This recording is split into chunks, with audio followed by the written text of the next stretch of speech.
জাতিসংঘের মানবাধিকার বিষয়ক হাই কমিশনার ভলকার তুর্কো গুমের হাত থেকে সকল ব্যক্তির সুরক্ষার জন্য আন্তর্জাতিক সনদে স্বাক্ষর করায় বাংলাদেশকে স্বাগত জানিয়েছেন।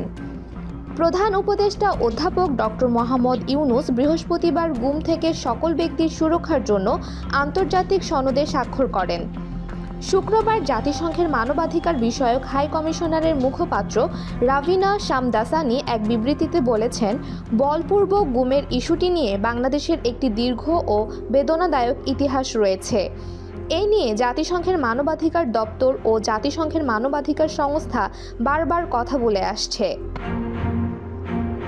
গুম থেকে সকল ব্যক্তির সুরক্ষা দিতে 2006 সালের 20 ডিসেম্বর নিউ ইয়র্কে আন্তর্জাতিক সনদ গৃহীত হয়। শামদাসানি বলেন, আইন প্রয়োগকারী সংস্থার হাতে জোরপূর্বক গুম হওয়া ব্যক্তিদের খুঁজে বের করতে ইতোমধ্যে 5 সদস্যের একটি জাতীয় তদন্ত কমিশন গঠন করায় জাতিসংঘের মানবাধিকার হাই কমিশনার ও বাংলাদেশ সরকারের অন্তর্বর্তী সরকারকে স্বাগত জানিয়েছেন। বিবৃতিতে তিনি বলেন, আমরা কমিশনকে এর কাজে সহায়তা করতে প্রস্তুত রয়েছি, যা ভুক্তভোগী ও তাদের পরিবারের সাথে ঘনিষ্ঠ আলোচনা, পরামর্শ এবং গুম হওয়া ব্যক্তিদের সন্ধানে নির্দেশনামূলক নীতিমালা ও আন্তর্জাতিক মানবাধিকারের মানদণ্ডের সাথে সঙ্গতিপূর্ণ হবে।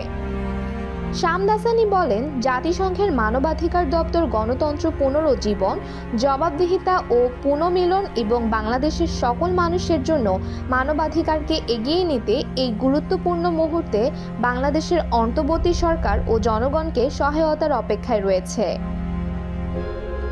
মুখপাত্র আরও বলেন, প্রধান উপদেষ্টা মোহাম্মদ ইউনুস 1 জুলাই থেকে 15 আগস্ট পর্যন্ত সংঘটিত মানবাধিকার লঙ্ঘনের বিষয়ে একটি নিরপেক্ষ এবং স্বাধীন সত্য অনুসন্ধান মিশন পরিচালনায় ভলকার তুর্কোকে আনুষ্ঠানিকভাবে আমন্ত্রণ জানিয়েছেন।